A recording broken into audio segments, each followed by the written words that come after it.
కూటమి ప్రభుత్వం అధికారంలోకి వచ్చి దాదాపు 4 నెలలు కావస్తుంది. ఈ 4 నెలల్లోనే అన్నమయ్య జిల్లా రైల్వే కోడ్ నియోజకవర్గం మైసూరు వారిపల్లి గ్రామానికి చెందిన ఒక మహిళ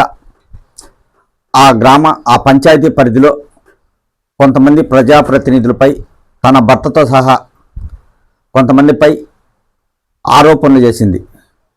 ప్రభుత్వం వచ్చి తక్కువ సమయం అవుతున్నా ఇప్పుడు మా గ్రామాలలో నా భర్తతో పాటు పలువురు అంటే దాదాపు 5 మంది భూ ఆక్రమణలకు కబ్జాలకు పాల్పడుతున్నారని ఆమె ఒక వీడియో విడుదల చేసింది. ఆ వీడియో ఇప్పుడు వాట్సాప్ గ్రూపుల్లో వైరల్గా మారింది. ప్రస్తుతం ఆ మహిళ చెప్పేది ఏంటంటే, నా భర్తతో పాటు మరో 4 భూ కబ్జాలకు పాల్పడుతున్నారు. ఈ విషయాలను ఉప ముఖ్యమంత్రి పవన్ కళ్యాణ్ గ్రామ సభ ఏర్పాటు చేసి మైసూరు వారిపల్లికి వచ్చినప్పుడు తన దృష్టికి ఈ విషయాలు తీసుకెళ్లాలని నేను వెళితే 5 మంది నన్ను బెదిరించి ప్రాణాలు తీస్తాం, పిల్లలను చంపుతామని చెప్పి బెదిరించి భయపెట్టడంతో నేను వెళ్ళలేకపోయానని, ప్రస్తుతం భూ కబ్జాలకు సంబంధించిన పూర్తి వివరాలు, పాస్బుక్లు, అందుకు సంబంధించిన పత్రాలు నా దగ్గర ఉన్నాయి. ఎవరైనా వస్తే నేను అవన్నీ చూపిస్తానని పోలీసులకు ఫిర్యాదు చేసినా పట్టించుకోలేదని ఆరోపణ చేస్తుంది. కొత్తగా వచ్చిన ప్రభుత్వాలపై ఇలాంటి ఆరోపణలు వచ్చినప్పుడు ఆ పార్టీకే నష్టం కలిగే అవకాశం ఉంటుంది. ఇలాంటి రాకుండా చూసుకోవాల్సిన జాగ్రత్త ఆ గ్రామాలకు సంబంధించి, ఆ నియోజకవర్గానికి సంబంధించిన ప్రజాప్రతినిధులపై ఉంటుంది.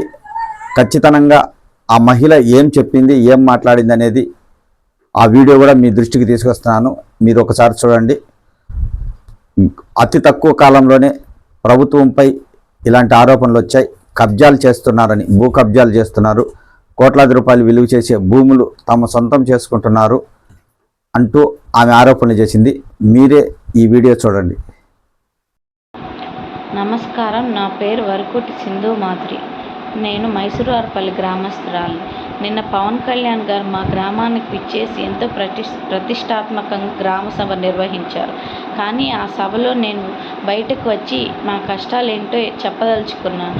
కానీ నన్ను చెప్పనీయకుండా చాలామంది అడ్డుకున్నారు. ఎందుకంటే ఇక్కడ జరుగుతున్న చాలా అన్యాయాల, అక్రమాలకు గల సాక్ష్యాలు తీసుకొని అవి జరిపిస్తున్న పెద్ద మనుషుల పేర్లు ఎక్కడ బయట చెప్తానోనని నన్ను బయటికి వస్తే బయట నోరు తెరిస్తే నిన్ను చంపేస్తాం, నీ పిల్లల్ని కూడా చంపేస్తామని నా సొంత భర్త మరియు తాతంశెట్టి నాగేంద్ర, ఆ ఊరు గ్రామ సర్పంచ్ సంయుక్త మరియు పగడాల వెంకటేష్, ఇంకా చంద్రయ్య, ఈ 5 గ్రామస్తులు నాపై చాలా ఒత్తిడి తెచ్చారు. దాంతో నేను భయపడి వాళ్ళ ముందు చెప్పలేకపోయాను. ఈరోజు పోలీస్ స్టేషన్కి వెళ్ళి వాళ్ళ మీద కంప్లైంట్ ఇవ్వడానికి వెళ్ళినా అక్కడున్న పోలీసులు కూడా వస్తే నా కేసు తీసుకోవద్దు అని చెప్పడం జరిగింది. దాంతో నేను ఏమీ చేసే విధి లేక ఈ వీడియోలో వాళ్ళు చేసిన తప్పులు మీ ముందుకు తీసుకురావడానికి ప్రయత్నిస్తున్నాను.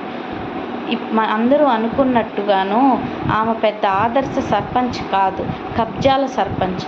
ఈ 5 మంది నాగేంద్ర, పిసిఎన్ బ్రదర్స్, వరకుటి నాగరాజ, జోగినేని మణి, వీళ్ళ 5 కలిసి వాళ్ళు అనుకున్న ప్రభుత్వం అధికారంలోకి వచ్చినప్పటి నుంచి ఎన్ని భూ కబ్జాలు చేశారో నాకు తెలుసు. వాటికి సంబంధించిన సాక్ష్యాలు కూడా నా దగ్గర ఉన్నాయి.